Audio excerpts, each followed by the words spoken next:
ಜಿಲ್ಲೆಯ ರೇಷ್ಮೆ ನಗರಿ ಶಿಡ್ಲಘಟ್ಟದಲ್ಲಿ ಈ ತಿಂಗಳ 24ರಂದು 200 ಕೋಟಿ ರೂಪಾಯಿ ವೆಚ್ಚದ ಹೈಟೆಕ್ ರೇಷ್ಮೆ ಗೂಡು ಮಾರುಕಟ್ಟೆ ಸೇರಿದಂತೆ ವಿವಿಧ ಅಭಿವೃದ್ಧಿ ಕಾಮಗಾರಿಗಳಿಗೆ ಮುಖ್ಯಮಂತ್ರಿ ಸಿದ್ದರಾಮಯ್ಯ, ಉಪಮುಖ್ಯಮಂತ್ರಿ ಡಿಕೆ ಶಿವಕುಮಾರ್ ಹಾಗೂ ಹಲವು ಸಚಿವರು ಆಗಮಿಸಿ ಚಾಲನೆ ನೀಡಲಿದ್ದಾರೆ. ಕಾರ್ಯಕ್ರಮವನ್ನು ಶಿಸ್ತುಬದ್ಧವಾಗಿ ಅಚ್ಚುಕಟ್ಟಾಗಿ ನಡೆಸಲು ಎಲ್ಲ ರೀತಿಯ ತಯಾರಿ ಮತ್ತು ವ್ಯವಸ್ಥೆಗಳು ಕಾರ್ಯಕ್ರಮ ಸ್ಥಳದಲ್ಲಿ ಜೋರಾಗಿ ನಡೆಯುತ್ತಿವೆ. ಬೆಳಗ್ಗೆ ಒಂದು ಪ್ರೋಗ್ರಾಮ್ ಹೋಗಿದೆ, ಇಷ್ಟೇ ದೊಡ್ಡದಾಗ್ತಿದೆ. ಸೈಡ್ ಸ್ವಲ್ಪ ಇದಾಗ್ತಿದ್ರು. ಈಗ ಆ ಸೈಡ್ ಯಾವಾಗ ಆಗ್ತೀರಾ? ಹೀಗೆ ಅದೆಲ್ಲ ಬ್ಯಾರಿಕೇಡ್ ಹಾಕಿಬಿಡ್ತಾರಲ್ಲ, ಬರೋಕ್ಕೆ ಆಗಲ್ಲ. ಈ ಸಂಬಂಧ ಶಾಸಕ ಮೇಲೂರು ರವಿಕುಮಾರ್ ಅವರು ತಮ್ಮ ಗೃಹ ಕಚೇರಿಯಲ್ಲಿ ಸುದ್ದಿಗೋಷ್ಠಿ ನಡೆಸಿ ಮಾತನಾಡಿ, ಶಿಡ್ಲಘಟ್ಟ ತಾಲೂಕಿನಲ್ಲಿ 680 ಕೋಟಿ ಹಾಗೂ ಜಿಲ್ಲೆಯಲ್ಲಿ ಸುಮಾರು 1800 ಕೋಟಿ ರು ವೆಚ್ಚದ ವಿವಿಧ ಅಭಿವೃದ್ಧಿ ಕಾಮಗಾರಿಗಳಿಗೆ ಮುಖ್ಯಮಂತ್ರಿ ಸಿದ್ದರಾಮಯ್ಯ ಚಾಲನೆ ನೀಡಲಿದ್ದಾರೆ ಎಂದು ತಿಳಿಸಿದ್ದಾರೆ. ವರದಿ ಸಲಾವುದ್ದೀನ್, ಚಿಕ್ಕಬಳ್ಳಾಪುರ. ನಮ್ಮ ರೇಷ್ಮೆ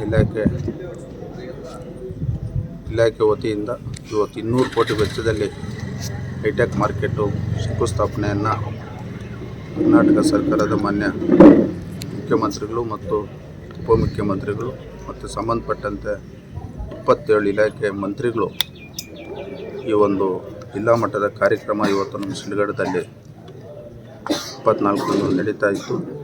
ಈ ಒಂದು ಕಾರ್ಯಕ್ರಮ ಇವತ್ತು ಇಡೀ ಕ್ಷೇತ್ರದಲ್ಲಿ ಪಕ್ಷಾತೀತವಾಗಿ ಎಲ್ಲ ಪಕ್ಷದವರು ಇವತ್ತು ಈ ಕಾರ್ಯಕ್ರಮದಲ್ಲಿ ಭಾಗವಹಿಸಿ ಈ ಕಾರ್ಯಕ್ರಮ ಅತ್ಯಂತ ಯಶಸ್ವಿಗೊಳಿಸ್ಬೇಕಂತೇಳಿ ನಮ್ಮ ಪಕ್ಷದ ಎಲ್ಲ ಹೋಬಳಿ ಮಟ್ಟದ, ಗ್ರಾಮ ಪಂಚಾಯತಿ ಮಟ್ಟದ, ಬೂತ್ ಮಟ್ಟದ ಎಲ್ಲ ಮುಖಂಡರನ್ನ ಈ ದಿನ ಸಭೆ ಮಾಡಿ ಎಲ್ರಿಗೂ ಅವ್ರ ಗಮನಕ್ಕೆ ವಿಚಾರವನ್ನು ತಂದಿದ್ದೇನೆ.